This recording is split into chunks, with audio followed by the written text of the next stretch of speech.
Let's talk the club.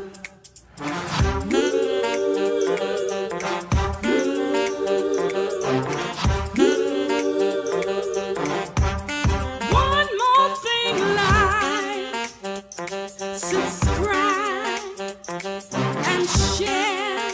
Come on, let's talk the club. Woo!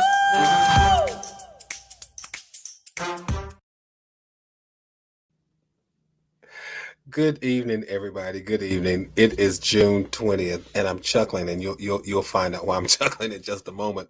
But it's another Tuesday, and we're off to another great week, and I'm so thankful to still be here on this side and with you all so that we can spend these 1,800 seconds together as we do every Tuesday and Thursday. Of course, we're here to be uplifting, to be encouraging, to be inspiring, hopefully, and to some degree motivational. And uh, if all else fails, to be a little challenging, because the goal is to challenge ourselves to make sure that we've shown up today better than we did yesterday, to make sure that we're striving to show up tomorrow better than we did today, and to make sure that we are then striving to show up our best selves, even in the worst of situations. So, as people are saying as they're coming onto the chat room, get aboard, let's ride, let's go with this conversation, let's grab what we can get, let's grab some nuggets and catapult ourselves into a position of better. Because I don't know if I've said it in a while, but better doesn't have to happen 5 days from now, 5 weeks, or even 5 months from now, not even 5 years from now.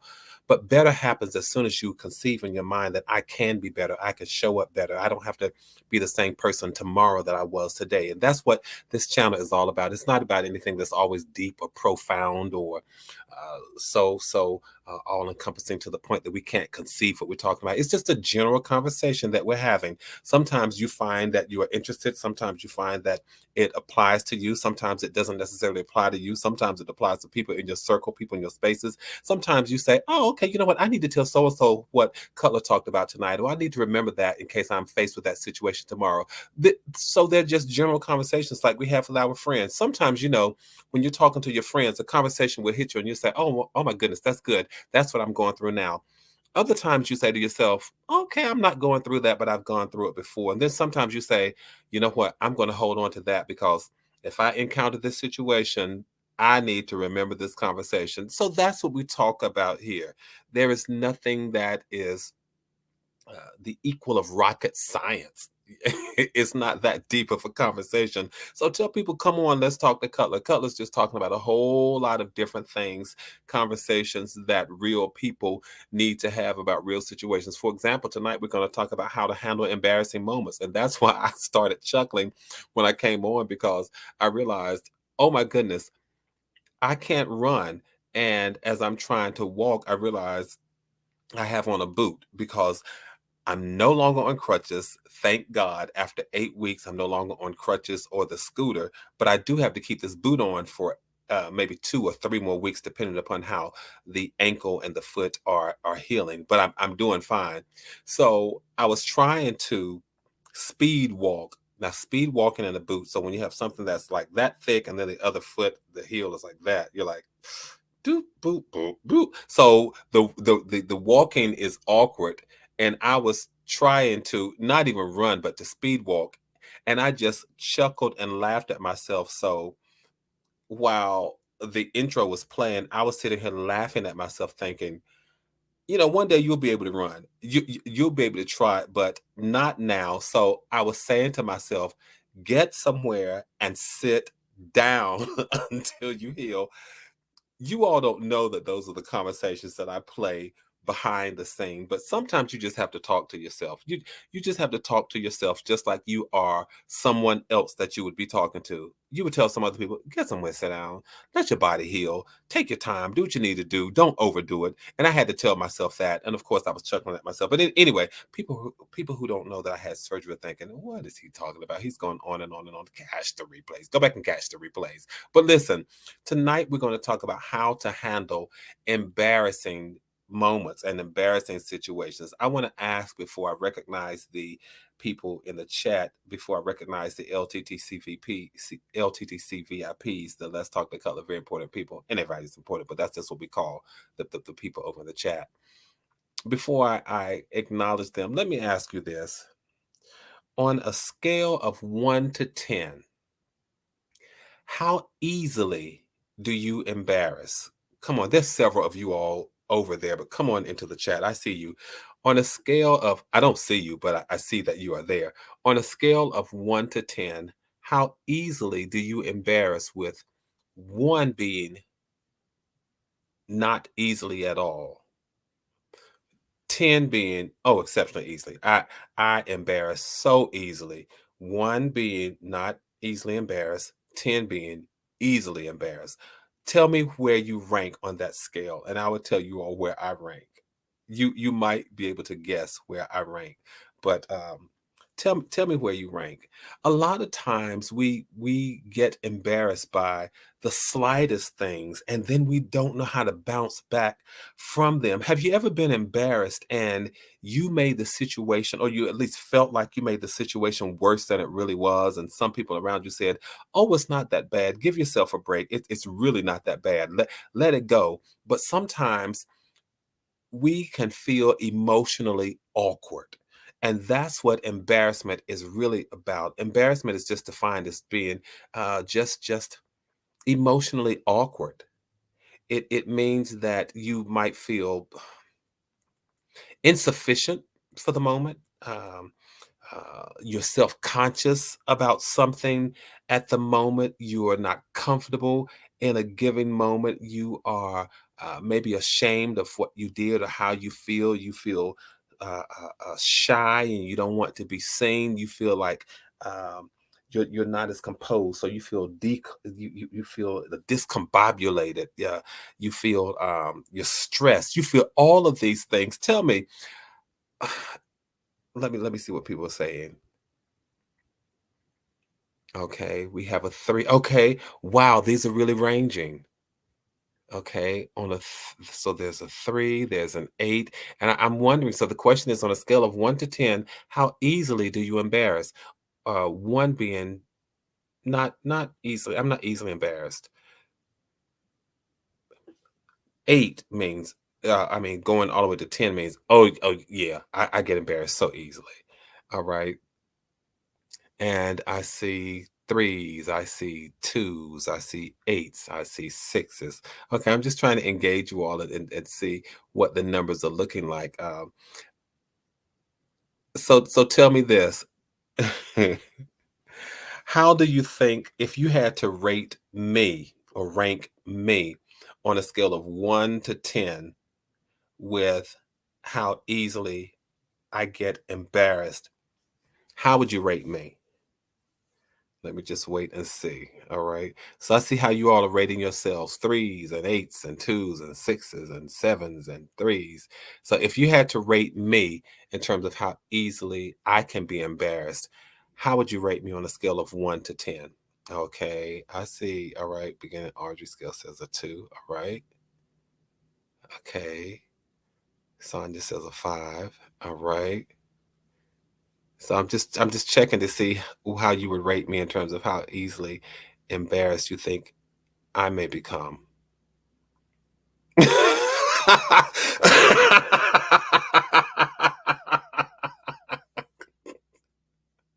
Andy Cutler says you a 9.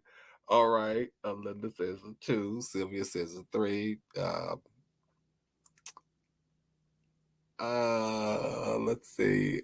I'm gonna take I'm gonna take these numbers. Um, it may not be a 9, but it's right up there. It's above a 7, like 7, 8, 9, maybe even 9, but it's right up there. I embarrass so easily. I I get so easily embarrassed. It is downright shameful how embarrassed, how easily I can get embarrassed. Hanging out with my friends, if they just do something that's comical and uh, silly in my mind, I get embarrassed and I'll say, "Oh, please stop that. You all don't do that. It's okay. Just stop it." And that's how I am. Uh, I'm not traumatized by a moment or not traumatized by a situation, but I really do get easily embarrassed. And sometimes it's not even from what other people do. Let me just do a shout out to LTTC VIPs. Thank you all for jumping over in the chat first. This evening, it looks like our LTTC VIPs are Annie Cutler, Sonia Bailey, and Paula D. Good evening to all of you all. So we're just having a laid back conversation about what happens when we get embarrassed. How do we handle the embarrassment? When was the last time you were actually embarrassed? And I'm wondering, when was the last time you were embarrassed, and what was the source of it? And then we're going to talk about how to bounce back and how to handle it, because a lot of times people, no, for real, you all, I'm making light of this situation, but sometimes people can become so embarrassed until they are just traumatized. It is a matter of trepidation for them. They're really traumatized. They are stuck, and they get sucked into that thing, and that embarrassment won't let them go. It affects how they go in and out of society. It affects how they interact with people. It affects their level of comfort, and how they show up, and whether or not they that level of confidence about themselves. But we all get embarrassed, and that's why I want to talk about, we all get embarrassed on different levels, and there are different levels of embarrassment. I would tell you all this. I am the kind of person, now not now, but I'm the kind of person that when I'm walking okay, and if I don't have on this boot, if I didn't have the crutches or the scooter that I've been on for the past 8 weeks, if I'm walking and trip over something, you all, it is a crying shame, because I'm the first person who's going to laugh at myself. If I trip over something, I don't know why my first response is to laugh, because I will say to myself, "You you idiot, you should have been looking where you were going." I will. Now that's me. I don't say that about other people. I don't call them idiots. But I can walk along, and if I trip or stumble over something, I'll say to myself, you should have been looking at where you were going. Now, I will say this, you all. Sometimes some of you all have followed me on the Saturday walks and the Sunday walks and the weekend walks that I used to do around the nation's capital. And I remember one time I was walking around the National Fountain, down there where the Abraham Lincoln Memorial is, and I was walking around the reflecting pool. And as I was walking around the reflecting pool, I'd gone down there, and I was working my way on back up to the World War II Memorial. And there was a young lady who was riding on one of these scooters. And scooters, what is the thing called? Yes, she was just scooting along and riding on the hover ride or whatever it's called. You all, she was texting, or no, she was FaceTiming. So she was looking down, FaceTiming while she was scooting and riding. Can I tell you all, she ran right into a wall, or fence rather. She ran right into a fence. And when she ran into this fence, I cannot tell you all why, but my first response was to laugh. Now, in the middle of laughing, I did go to her and I said, "Are you okay?" She was chuckling, laughing at herself, and I don't know why it was so funny to me that she crashed into that gate, but into that fence, but that was pretty funny. No, I'm not the kind who always laughs at people when they fall. No, that's just not me. I don't know why, but it's just not my makeup. Are you the kind who laughs at people whenever they fall? Tell me that, you all. When people trip, stumble, or fall, do you laugh? What is your first? And I know everybody likes to say, "Oh, the first thing I'm gonna ask them is if they are all right." But I can tell you this. I have asked people in the midst of laughing, are they okay? My oldest brother, maybe maybe some weeks ago, he was very sleepy, and he had fallen asleep in his family room.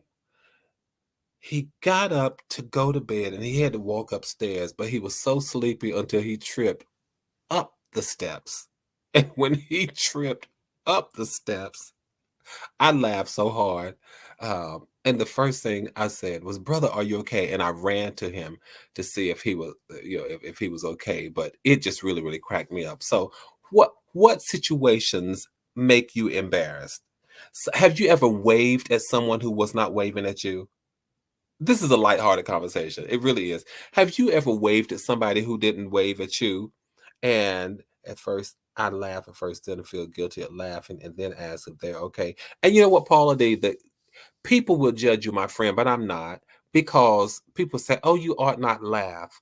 But sometimes laughter is just such an involuntary response. Am I right, you all? So let's stop making people feel bad, and let's stop taking the high road and acting like we are so wonderful because our first response is not to laugh. If you are able to control your emotions or your laughter and you don't laugh, that's fine. But if somebody's first response is laughter, then leave them alone. They don't mean any harm. Just leave them alone. Think about the times when you have laughed and maybe no one else laughed at what you were laughing at. Come on, I just want to be serious, but lighthearted at the same time because a lot of times we can just be such sticks in the mud about people responding in ways that we don't necessarily respond. Let's leave people alone. What we are familiar with is something that's called an involuntary response. Maybe you hear something and you just burst into tears, and people will look at you and say, "Well, what are you crying for? Did you know them? Or I mean, what's going on with you?" Because their first response may be, "Okay, life happens," and they keep on going. Your first response may be to burst into tears. People have different involuntary responses. Let's leave people alone. There's enough stuff going out there's enough stuff going on out in the world that we can argue about, that we can debate about, but some things, let's just learn to leave people alone. Think about what you think somebody's waving at you and you just wave back and you realize they were waving at somebody behind you. Have you ever done that? I know I have. Now I've looked at the person waving at me thinking, surely they're not talking to me or they're not waving at me. And it looks just like they're still waving at me or talking to me and say, "Hey, come here, come here, come here a minute."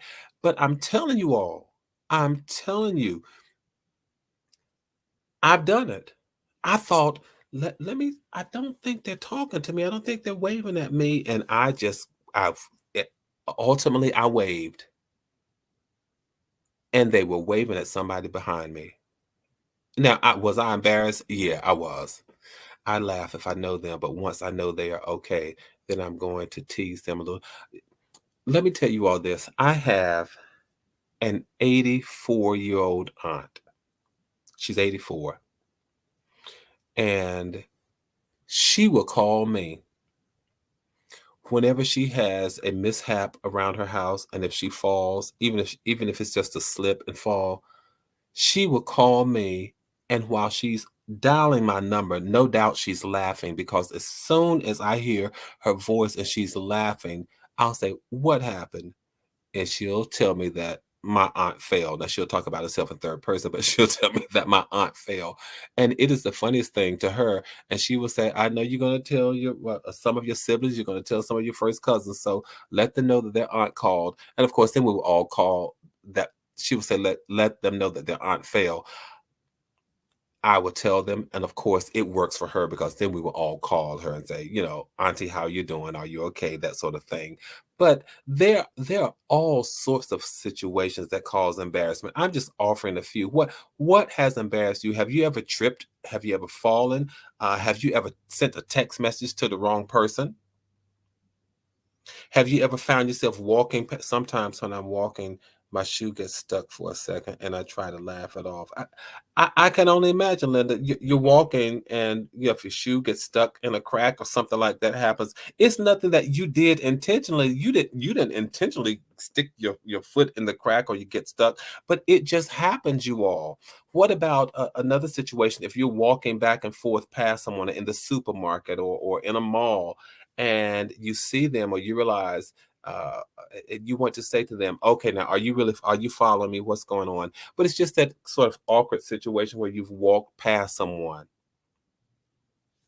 and you saw them and you thought, "Okay, I'm not going to keep having a conversation. This is just an awkward moment." What about now? Are I know people who are famous for this, notorious for this. The door says pull and you push. And somebody is behind you. I'm just offering us a lighthearted laughter this evening. That's all. You're walking and you don't even pay attention to what the door says. it says pull, but you're so used to walking, you got your trajectory going, your inertia, and you're just moving forward. And because you're moving forward, the door should move forward when you move, but the door says pull. And here you are pushing, and that door didn't open, and that door gives you all the resistance it can give. And there are people around you, and you go, oops. And you are so embarrassed. Now, I don't know about you all, but for me, it is. That's just such an embarrassing moment. It is. It is. So the question is, how do we deal with these embarrassing moments? And again, I won't necessarily spend a whole lot of time talking about it as if it needs to be done in a very therapeutic way. But embarrassment happens to everybody, you all. It happens to everybody. And if it hasn't happened to you, keep living. It will happen. Go outside tomorrow or the next day or one day this week. It will happen. And I'm telling you, like my aunt, one of the ways I've learned to handle embarrassment is to make a joke about it. I really have. I've learned to make jokes about these embarrassing moments. Like, I guess that door really isn't going anywhere, is it? And I may say that for the sake of just dealing with embarrassment. Paula says I was in Home Depot with a coworker and reached up on a high shelf and for grout mix, and the package had a slit in it, and I was covered with white powder. You see, that Paula, I would have laughed at that. I hope you would have been okay, but when all that grout came and that's just like made for TV stuff. That's like foul up bleeps and bloopers or whatever the show used to be called. That's just the kind of stuff that people would laugh at. And so what do? You make a joke about it. And something like, well, I guess I didn't have to pay for this grout. I have enough of my shoe and enough of my clothes to just take home and just grout my kitchen, or just keep on going. So you make a joke about it, because if something really isn't that serious, you all, what I know is that laughing about what went wrong can help you feel better. And it will also help reduce the awkwardness that people around you might necessarily feel. Sometimes you just have to sort of play down things, and you set the temperature in the room, and you set the temperature in the space and in the circle, so that you can help control people's level of awkwardness. It can stop your stress, it can stop their stress when you can play it down. A lot of times when you are the victim of an embarrassing situation, you get to control the narrative. And there are times, I get it, when it really is something that's a little serious. It may be mildly to rather serious. And when that happens, a lot of times we deal with embarrassing situations and we try to handle them on our own. Don't do that. Just sit and go and talk to somebody. Talk to a friend. Talk to somebody that you trust about what you went through, about the situation. That's one way that we can handle embarrassing situations. If it was something that's serious, something mildly serious, or something very serious, if it is that kind of embarrassing situation, go and find somebody to talk to about it. Now, you notice what I said, find somebody that you trust that you can talk to about it. Because if you can't make a joke about it, if you can't play it down or just ignore it, then go and talk to somebody about it. And then a lot of times we do things, we are the causes of our own embarrassment. For me, it is a matter of just owning up to the fact that I created the situation, I created the moment, I created that space. And for me, it means that then I have to just own up to it. Look, I did this. I'm trying to think of something that recently happened. There are so many embarrassing situations that I go through from week to week, you all. I may need to just make a note of these and then come back and share them with you all, but they are sometimes awkwardly funny, or funny in an awkward way. Sometimes we say the wrong thing. Sometimes we have you ever asked about people and those people were no longer here? And that's an awkward situation. And I don't necessarily mean no longer living, but they may no longer be associated or affiliated with the person that you're asking about. Those sorts of things. So those are those those are ways that we can deal with the embarrassment. So let's just know what it is. It's feeling awkward. It's feeling um, less than. It's feeling inept. All of those things.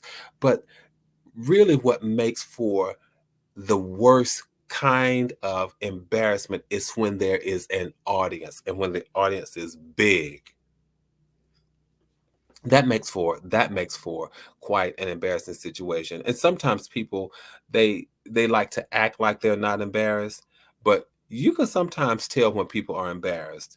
If you see that rosy red in their cheeks or over their face, and they just look sort of reddish and blushed over, they might be embarrassed. If they're sweating, it could be that they are embarrassed. And sometimes you yourself, you know when you're embarrassed because your heart speeds up. Your heart starts beating, it starts pounding. Sometimes you cannot control your speech and you start stuttering, and that means that you are embarrassed. Sometimes you don't know what to do with your hands, and you start fidgeting and you start moving around and you start rocking forward from, front and back and side to side and all those sorts of things. Sometimes those are signs of embarrassment, and you're just trying to control them. You're just trying to control the embarrassment because you know what you feel. You know that you feel awkwardness. You know that you feel ashamed. You know that you feel insufficient. You know that you feel maybe sometimes disgrace, sometimes discontent, all of those sorts of things. And we try to handle them by doing different things. Rock from side to side. We blush. We sweat. Our speech stutters.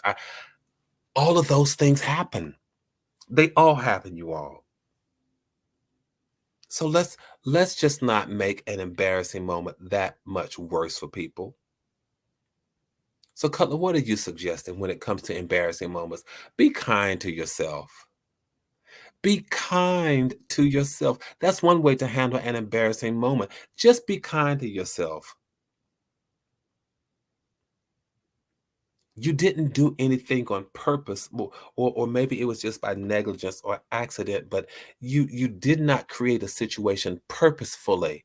So be kind to yourself. Give yourself, and I said it at the beginning of this year, that the one of the theme words for me would be grace this whole year. Be kind to yourself and give yourself give yourself the grace that you would give other people. That's one tip for handling embarrassments. And then to the extent that you can, stay calm. Don't exacerbate, don't worsen, don't heighten the situation. Just stay as calm as you can. And what does that mean? What does that look like? Sometimes it means sitting and just saying, let me take a deep breath. Sometimes that's all the moment calls for. There are some times that you may have to confront the situation and deal with it, and all those sorts of things, and you have to consider, well, what did I learn from this? But there are other times when you just do nothing. You stay calm, you sit there, you suck up the moment, you live in it, and you breathe in it. And you say, this too will pass. You say, this too will pass. And sometimes you just learn to laugh things off. But ultimately, you are, what am I saying in terms of how to handle embarrassment? Make sure that you are kind to yourself. You give yourself the space to handle it however you need to handle it. By practicing above all things self-love and self-compassion. Take a deep breath, confront the situation. Don't try to avoid it. Don't act like it didn't happen. Particularly when you have an audience of witnesses who witness and they can attest to the fact that it happened. It's okay. It happened. I'll be all right. Take a deep breath, make light of it, and keep right on going, because guess what? That will not be the last of your embarrassing situation. Without fail, I know there must be every week some embarrassing moment that I encounter. I'm going to start making a note of them so I can share those with you all from time to time. But let's just learn how to handle it. Embarrassments and the level of embarrassments range from very serious to or something just it's mild and it's insignificant. Other times it may be something that can affect your reputation, your financial situation. It could be a number of things. So I get it, Cutler. You just don't understand. No, I really do. I get it. But I'm just offering this because a lot of times we find from day to day we fall into a rut or in a situation, and the slightest thing will just set us off. I just want to be the voice of reason, the voice of peace, and the voice of comfort today that says, stop letting these slightly embarrassing situations or embarrassing situations just ruin your day. They are moments. That's it. I searched for this whole conversation to remind us it's just a moment and it will pass. I just wanted to share this lighthearted conversation with us this evening and with you all. Let's say I lost my shoe and I pushed the door and stepped on it. I just laugh and let it be made known. And sometimes that's all we have to do. Make light of these situations. Don't take life too seriously because life has a plethora of ups and downs and ins and outs and roundabouts and emotions that we will experience. So to the extent that you can control them, just move along and keep on going and don't deal with the anxiety, don't deal with the depression, don't deal with the low self-esteem, not from an embarrassing moment. As I'm speaking to you all, I'm speaking to myself because I think I probably have the highest level of of embarrassment threshold than most of my friends. They sometimes look at me and they just laugh and they go, Cutler, man, you're a piece of work. It's all right. Let it go. It's not that serious. And I have to eat the words that I'm giving you all. But guess what? I'm learning. I'm learning. So thank you all. Let's keep doing what we do, you all. Let's keep building community. Let's keep maintaining connectivity. Let's keep our heads up. Let's keep our hopes up. Let's stay safe. Let's stay sane. Thank you all so much for all the birthday greetings, for the birthday emails. I appreciate all of that. I had an absolutely wonderful birthday, and I am so thankful that I am in decent health, that I still have my right mind. That I still have my right mind. So thank you all again for all of the birthday greetings and the well wishes. I appreciate them more than you all know. Listen, tell somebody else, come on and let's talk with Cutler, because we're just going to talk our way right through these 1800 seconds and just offer each other some nuggets and just have some quality time with each other and talk about things that we all deal with in life. That's all we're talking about on these Tuesdays and Thursdays. I'll see you all the next time I see you. Please know until then that from my heart to yours, there really is and always will be so much love. Good night to you all. I'll see you the next time I see you.